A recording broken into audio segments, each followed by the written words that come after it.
Okay, what's going on, boys? No guys here. Welcome back to the weekly tactics video. We're going to go through all the meta rank 1 custom tactics and instructions through all phases of the game. Now, we first start with the 4-2-3-1. Just copy and paste these tactics. Now, this is the one where the extra striker joins the attack. Now, this is why I say in my videos, don't skip ahead and listen. This is the problem that we have, is that people, they don't listen to exactly what I'm saying. These are the tactics. You can copy these as it is. As I said, it has to be either fast put up play or long ball. You can use as your starting formation. There's two things that's so imperative when using the centre back during the attack. Okay, the first thing is this player has to be to ideally try to get a low high here. Let's say or medium high, right? This player here needs to be, look, put Bale there. Have a look. Look down below in the comment section. I'm gonna put a video there showing you how I do it with Bale. Put someone who's got good attacking stats, good shooting stats as well. If you put a centre back like Ramos, it might not work depending on the work rates because Ramos has like 60 shooting. You don't want that player going in striker anyway. So you want someone here you can just sub them on or use someone like Bale. It's important to have someone here who's got some sort of high attacking work rates. They need to have good attack positioning. And I would just say generally just go for decent shooting. And as well, another thing to add on is sprint speed. That's just how far to move back and forth. But you have to activate also the D-pad tactic, extra striker. So go follow that video down below in the description and that will go into more detail. What's also important as well, imperative, these both players are on stable attacking. As I mentioned, one of these players will kind of stick a little bit deep to cover for that position, but you still have two centre mids to play with. So both of them on cut passing, lane, stable attacking, cover centre. Cam's on stay forward, strikers on stay central, getting by and stay forward, and Lam and Ram both on balanced. Simple. If you want, you can put comeback and defense. As I mentioned yesterday's video, is up to you. I like to be more attacking, so I have them on balance, and I can always pause the game, and then I can just change it manually to comeback and defense. Everyone else is fine. Now, look, you can use join the attack, but that defeats the purpose of the formation. The idea is for the formation to be dynamic, for you to use a D-pad tactic like a light switch and turn it on and off when you want to as the game goes on. So if you really want to, you can put join the attack on. But I wouldn't recommend that. Only if you really can't push the player going forward. If you do want to get better at FIFA 23, I do have a FIFA School Series. But just before you skip ahead, what if I told you if you don't get better after 1 month, I'll refund your money? I can say that because I've been running my paid advanced in-depth FIFA School Series successfully for many years, and thousands of others have joined already and still stay on. This is for all levels of those that want to improve on FIFA, and you won't find these videos on my YouTube channel. These videos are a progressive systematic learning system that teaches you everything from the core mechanics of FIFA to the meta, so you can get better at FIFA as a whole, not just this game, with examples and explanations that go beyond the scope of the YouTube videos. With new videos coming out every single week, these videos also adjust to recent updates and patches so you can stay up to date. So come join thousands of others in a mature audience community for those looking to get better. Patreon.com/nilguides, link is down below in the description. Now when you join, we already have a library of hundreds of videos that are specifically made for both new gen and old gen, with new videos in FIFA 23 getting added every single week. We also have an additional group coaching as well that we started this year due to high demand and high request. And don't forget guys, it's a money back guarantee, so if you don't get better after 1 month, I'll refund your money. That is the Nil Guides guarantee. Anyway, link is down below in the description, patreon.com/nilguides. But anyway, back to the video. That is the 4-2-3-1. Then we go to the 3-5-2. Again, this is the grand scheme formation. This is the one that defends in a 4-4-2.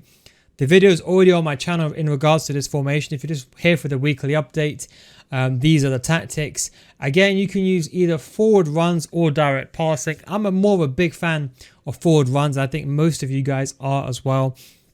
Direct passing is still good, but forward runs is more attacking. In fact, for specific pro players, the way that they may enjoy direct passing. But you're seeing a lot of pros now use forward runs as well. So I definitely would recommend that. And don't forget, you do defend in a 4-4-2 with this formation. How does that defend in a 4-4-2? Well, your Ram is on comeback and offense. So that player is going to make that back 4. And then, as I said as well, one of your strikers, they come back to make the left mid. So Rodrigo basically ends up becoming a striker. And then Griezmann makes a left mid and Neymar makes the right mid. So these are the instructions. Stay central, stay forward for the kind of the counter-attack play you want there up top. The guy that comes back to left mid, or either left mid or right mid, depends on how you actually set it up. Stay central, come back on defense and get it behind. Most important thing is come back on defense. Cams on comeback defense. This is what becomes the left mid or the right mid in this case. Then you have Rodrigo stay forward. This would be the person who's going to stay as a striker, again ready for the counter attack. Both CDMs on cut passing lanes, cover center stay back, and the right mid is on comeback and defense. This is the most important player, guys. Now, someone was saying to me last week that they struggle with this player, how they go back and forth. Look, you can get in behind. You want someone who's high work rates, ideally. High, medium, you can get away with. But high is ideally what you want. You can get in behind, then run a bit more forward, especially if you do use a balanced build-up play. But I would recommend leaving it on long ball, and you can just copy this as it is. And this is how you defend in a 4-4-2. So this player will come back, and then it will end. And Mendy will. So Mendy's in the defense phase. Mendy will go there, end up like that. You'll have your two centre mids, and depending on how you set it up, so it depends on how you did it. This player will come there, and then that player will come there, and that is how you make the midfield 4 and defend in a 4-4-2, attacking a 3-5-2. Probably one of my favorite formations right now. I got a nice one coming up for you next week on the 4-3-2-1, which I think a lot of you guys are really gonna very much enjoy. Then we go over to the 4-1-2-1-2. This is the one that I mentioned last week. I still use this formation here and there. This doesn't defend in the 4-4-2, by the way. This is just a typical one with the left back and right back, the flying fullbacks, if you remember. These are the tactics, and very similar. Long ball and forward runs, just for me, is just really the go-to. And once you try long ball forward runs and you genuinely give it a go, like, don't use it for one game, and you get people that use it for one game and they're going to lose that game. It's a better opponent. They blame the tactics. Use it for 2 weekends. I promise you will convert from forward runs to direct passing for most of you.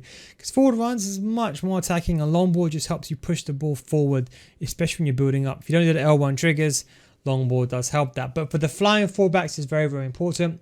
You leave the left back and right back unbalanced, or you have the D-pad tactics join the attack for both the left back and the right back. Attack and fullbacks join the attack is a D-pad tactic. If you have no idea what D-pad tactics are, just put these guys on join the attack. Then you have, of course, Vieira dropping in between. Now we've got stay back, attack and cover center. I said you can use him as drop in between. He can then make the back 5. It's up to you. I personally kind of steered away from that now. I just stay back. I mean, I feel very comfortable defending with 2 players at the back without actually moving my CDM. So that's why, compared to last week, I've moved away from it. Right centre mid, left centre mid, as usual. Cover centre balance for both. Cams on stay forward, and both strikers on stay forward, stay central. And you can leave one of them if you want to on getting behind. It's up to you. This depends the way that you do play. As I said, look, you have 2 options there. Either put this player on drop between if these players go forward. That way you kind of defend in a back 3 with your left back and right back going forward. Or you do it how I do. Put these guys on cut passing lanes, and you can just send these guys forward with your D-pad tactics anyway. And I'm comfortable defending with 2 players at the back. And you can always turn it off with the D-pad tactics. Don't forget that. Then we go over to the final tactic, the 4-4-2. Now, as I said, use this for a constant pressure tactic. The reason why, as I said to you, is that you already have technically a 4-4-2 and a 3-5-2. So you don't need a kind of a progressive 4-4-2. So that's something that I've changed as well. So you can just go with the fast build-up play, forward runs, increase the width and the depth to about like this. Be careful when you veer above 70, by the way. Be careful when you veer above 71. You don't really want to go higher than 70. 65, I think, is a good appropriate balance. But this would be a comeback formation. If you're losing inside the game, this is the one to go. In the beginning, I was like, and I was thinking about it, and I was like, you know what? I don't even use this formation that much. Not with it being a 4-4-2 pressure on every touch. Because most of the time I'm playing a 3-5-2. And the logic is, and again, you can just pause these. I'm going to go through it again. And the logic is, what's the point of using 2 4-4-2s? You're just wasting a slot. Got 1 centre mid on join the attack. Get forward here, and both of them will come back and stay central.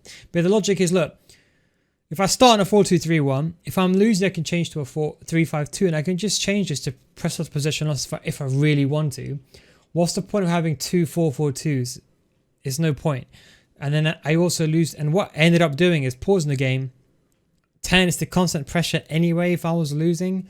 So I thought, what's the point of leaving it as a 4-4-2 balance? It's kind of pointless. If you really do want that additional 4-4-2, you can replace this formation. but I'll keep it as is. Anyway guys, hope you enjoyed this video. That's a custom tactics update. Not much has changed, just a bit of an update, so it's the same as last week's video, so I don't want to go over the same things. If you're unsure about anything, just look at the individual tactics videos on my channel, or you can look at last week's video where I go in more detail. It's just the update, the weekly update. Anyway, thanks for watching. Don't forget, if you want to get better at FIFA, you can come join my FIFA School Series, patreon.com/no guys, links down below in the description. If you click here, you don't get better after 1 month, I'll refund your money. It's a no guys guarantee. Thanks for watching, take it easy, of course, catch you next time, peace out.